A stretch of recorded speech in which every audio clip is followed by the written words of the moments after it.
நண்பர்கள் அனைவருக்கும் இளம் பிரபலதியின் இனிய வணக்கம். திருமாவளவன் அவர்கள் இந்த தேர்தலில் நின்னாரு.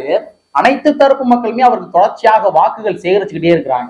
இதுல ஒரு படி மேல போய் ஒரு சிறுமி என்ன பண்ணியிருக்காங்கன்னா, திருமாவளவன் அவர்களுக்கு வாக்குகள் கேட்க ஆரம்பிச்சிருக்காங்க. எனக்கு 18 வயது ஆனதற்கு பின்பாக நான் போட போகின்ற முதல் வாக்கு யாருக்கு அப்படின்னா திருமாவளவன் அவர்களுக்கு தான் அப்படின்ற மாதிரி ஒரு வீடியோல பேசியிருக்காங்க. அந்த வீடியோ இன்னைக்கு சமூக வலைத்தளங்கள்ல பயங்கரமான வைரல். சும்மா சாதாரணமா போற போக்குல அவங்க பேசல, ஐடியாலஜிக்கலோட பேசுறாங்க. ரொம்ப ரொம்ப முக்கியமான விஷயம். யார் வேணாலும் போற போக்குல வாக்குகள் கேட்டுட்டு போயிடலாம், பட் இருந்தாலும் ஐடியாலஜிக்கலோட பேசணும் இல்லையா? அந்த ஐடியாலஜிக்கலோட அந்த சிறுமி பேசியிருக்காங்க. அதனாலதான் சமூக வலைத்தளங்கள்ல அந்த வீடியோ பயங்கரமான viral.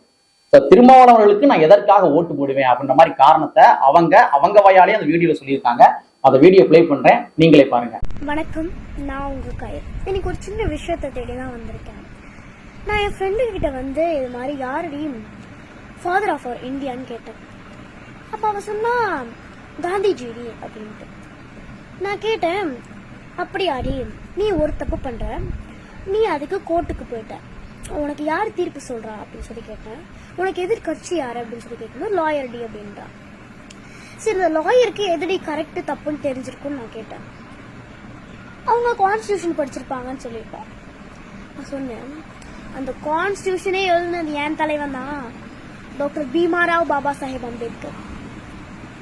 So critically and chemically doctor Baba Saheb Bhimrao Ambedkar தான் ஃபாதர் ஆஃப் அவர் இந்தியா. எனக்கு ரொம்ப பெருமையா இருக்கும். ஏன் அப்படின்னா, நான் எப்போ 18+ ஆகுறேனோ அப்ப என் முதல் நோட்டு திருமாவளவருக்கு தான்.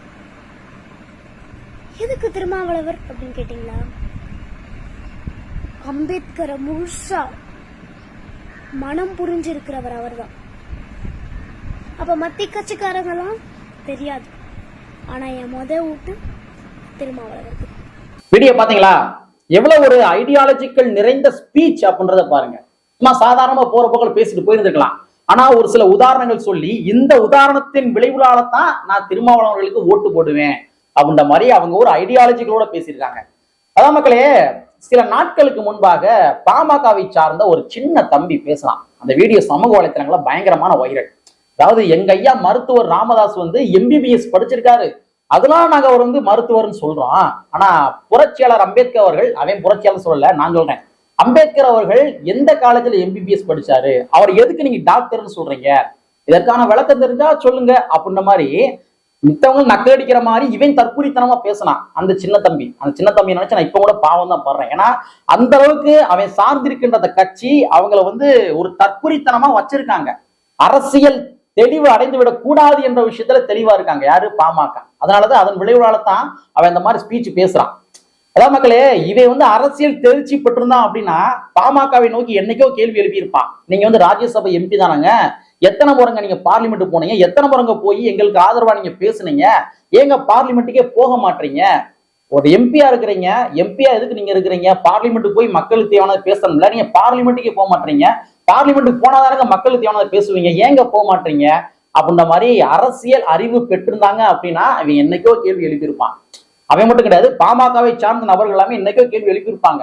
ஆனா இவங்க அரசியல் அறிவு பெற்றுவிடக் கூடாது என்ற விஷயத்துல இந்த பாமகவை சார்ந்த அன்புமணி ராமதாஸ் அவர்கள் தெளிவா இருக்கிறார். அன்புமணி ராமதாஸ் அவர்களை பத்தி இந்த இடத்துல பேசிதான் ஆகணும், பேசாம கடந்து எல்லாம் போக முடியாது. அதே மாதிரி இன்னொரு தம்பி கூட சமூக வலைத்தளங்களை இந்த மாதிரிதான் தற்குறித்தனமா பேசினான். அதாவது கலை அப்படின்னா ஆர்ட் அப்படின்னு அர்த்தம்.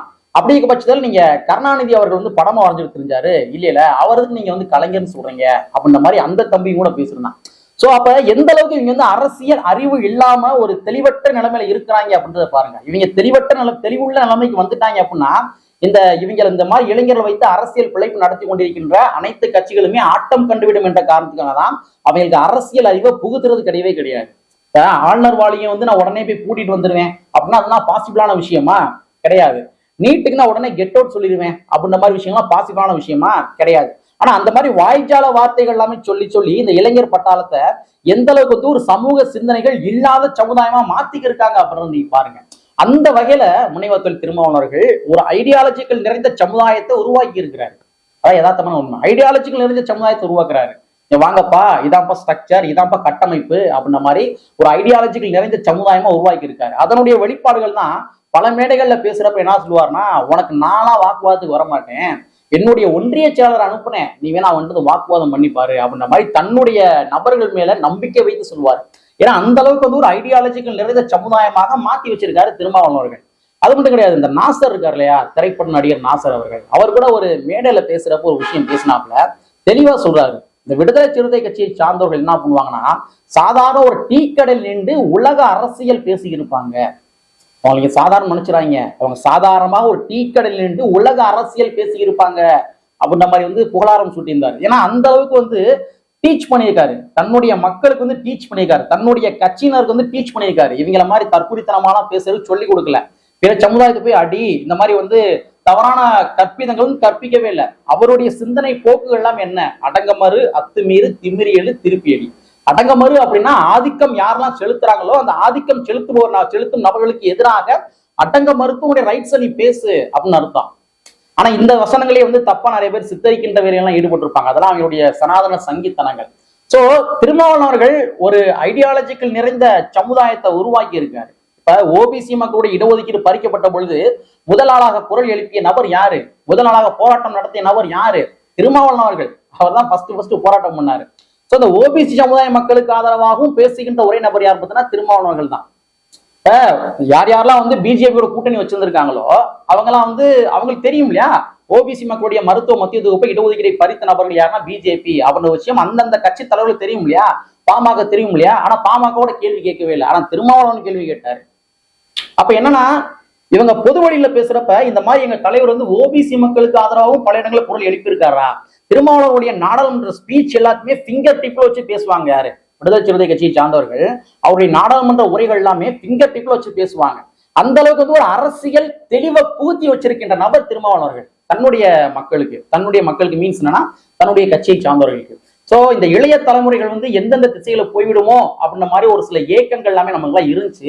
ஆனா இந்த சிறுமையினுடைய பேச்சை பார்த்தோன்னே அந்த ஏக்கங்கள் எல்லாமே அப்படியே பறந்து போயிருச்சு. ஏன்னா வந்து ஒரு ஐடியாலஜிக்கல் சமுதாயத்தை உருவாக்கி வச்சிருக்காரு இல்லையா, இந்த ஐடியாலஜிக்கல் நிறைந்த சமுதாயம் தான் அடுத்த தலைமுறைகளையும் ஐடியாலஜிக்கல் நிறைந்த சமுதாயமா மாற்றும் என்பதில் எந்த விதமான ஐயப்பாடுகளும் இல்லை என்பதை கூறிக்கொண்டு கற்பி ஒன்று புரட்சி செய்கின்ற புரட்சி வரை கூறிக்கொண்டு நிறைவு செய்கின்றேன். நன்றி, வணக்கம்.